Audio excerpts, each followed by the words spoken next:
Manila Bay Dolomite Beach po tayo at ngayon ay November 6, 2024. Tirik naman yung araw. May mga panibagong bisita ngayon. May mga panibagong dumarating. Maraming salamat sa ating mga Manila Bay Warriors na walang sawang maglinis, umulan, uminit, bumagyo. Estero Rangers ng DENR, MMDA, DPS Mandaragat, doon po sila sa Manila Yacht Club. At ang bago ngayon dito ay ang Tupad. So dito muna tayo para makita nyo po yung view. So sobrang tirik ng araw po, kaya kunti lang yung 1, 2, 3, 4, 5, 5 lang yung nandito ngayon. So pang-anim ako yung naglalakad dito ngayon sa Manila Bay Dolomite Beach po. Ito yung mga sako-sako ng mga kalat. Yeah, so kinukuha naman po ng truck yan sa aking mga viewers, lalong-lalo na sa mga baguhan, sa mga hindi din po nakakaalam. Meron pong kumukuha ng mga sako-sakong basura dito. Minsan yung truck ng MMDA, kasi malaki yun eh. Minsan naman yung Lionel naman. At kung mapapansin nyo, ito yung nakaumbok. Naghalo na yung Dolomite Sand, Dolomite Pebbles, Gray Sand, or Black Sand.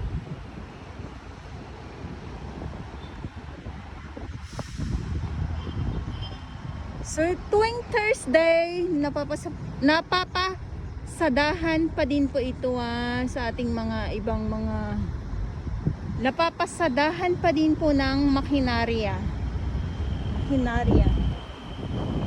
So hindi ko alam kung papa low tide, papa high tide ba ito. Oh, yung sarap.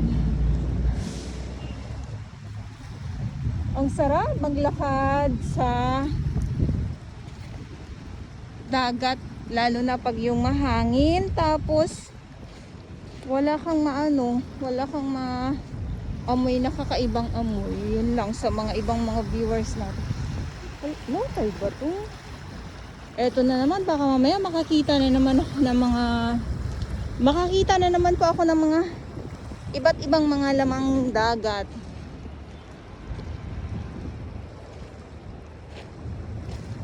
Ingat lang maglakad dito kasi madulas. Wala.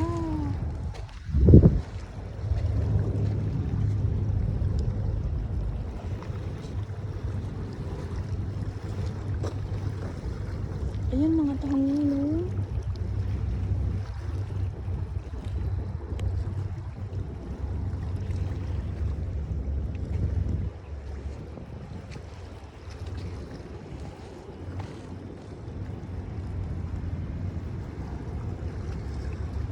Dito ako. Dati pasyalan ka ng mga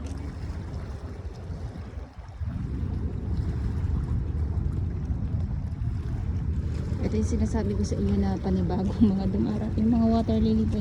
Sa mga bagong bago yan, kita niyo naman yung iba, mga kulay green na green.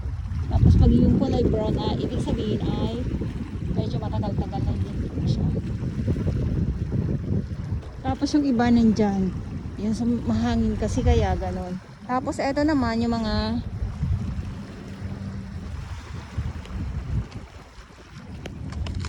aray ko, alas masubsob na ako dito sa mga, eto yung sinasabi ko po sa inyo, mga mga tahong na mga maliliit na pag sobrang low tide ay makikita po talaga natin dito sa Dolomite Beach po. Okay, sa aking ibang mga viewers dyan, ay mga nakahilera yan sila. So nakakapit sila sa may Geotextile.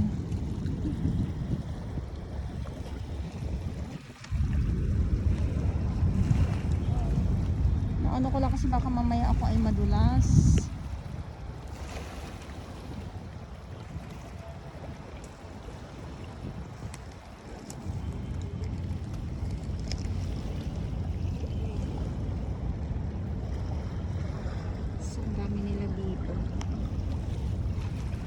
Nagsipaglutangan na naman po itong mga itong mga maliliit na mga tahong. So meron tayong mga nakikitang mga tahong dito, mga maliliit nga lang, no. Pero meron din po ako mga nakikitang mga maliliit na mga isda. Naghahabulan na naman sila. Ayan, oh.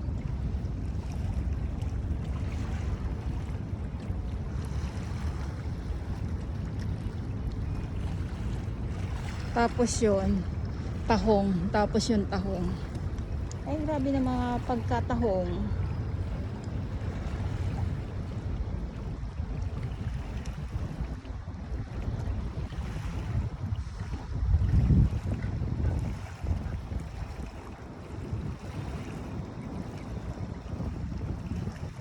Wala, na ano na naman po ako na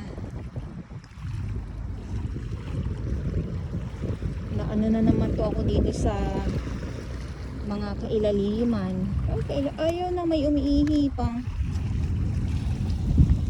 Alam niyo po yung pag ayun naman ay mga halaan naman.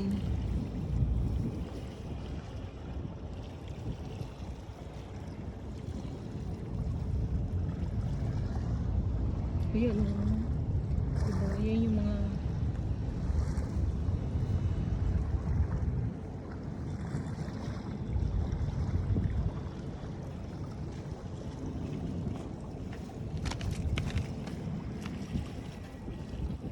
kaya lang ayun sa aking ibang mga viewers, lalo na sa mga babuan, sa mga hindi nakakaalam, bawal pong manguha ng mga iba't ibang mga lamang dagat dito kasi yung mga isda, isa na din. Ay, lumipad na. Lumipad. Ala, hindi ko nakuhanan. Ayun, oh. Andyan sila. Yung mga isda po, nagkukumpulan lang po dito na kung minsan po nakikita ninyo yung aking mga kuha. As in, dito lang po talaga nagkukumpulan lang po. Yung mga isda yun, ha? Tapos pag sobrang dami na po ng mga ibon, so yun na, andyan na, dadagsa na. Ano ba ito?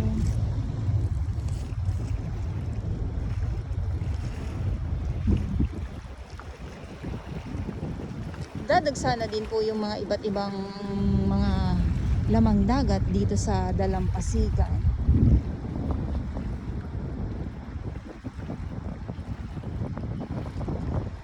So sobrang low tide po, kaya ito nga muli sa aking mga viewers. Ay! Pinala ko talaga yung kasi baka mamaya, minsan kasi dyan sila nagsisiksikan.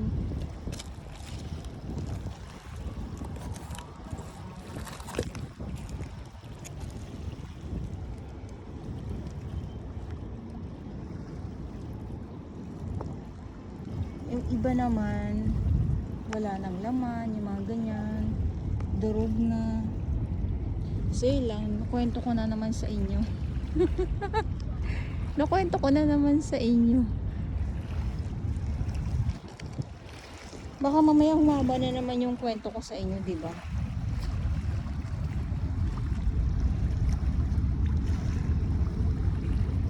Kasi minsan yung mga alimasag dito din yan, nagtatago din sila. Ayan, alimasag, tagong-taguyan sila.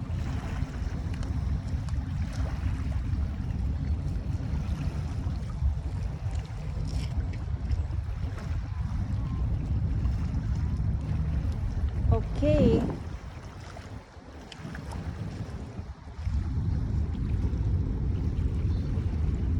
So, ito yung update ko ngayon dito sa Manila Bay Dolomite Beach po, at ngayon ay November 6, 2024. Inulit ko lang po kasi baka magkamali na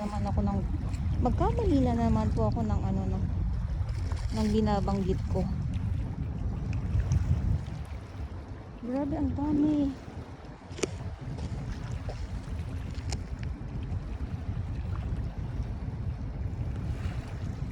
Tapos pag high tide, malaki yung dagat po. So yan, dito lang po yan sila. Nasa tabi na lang. Ay, andito na.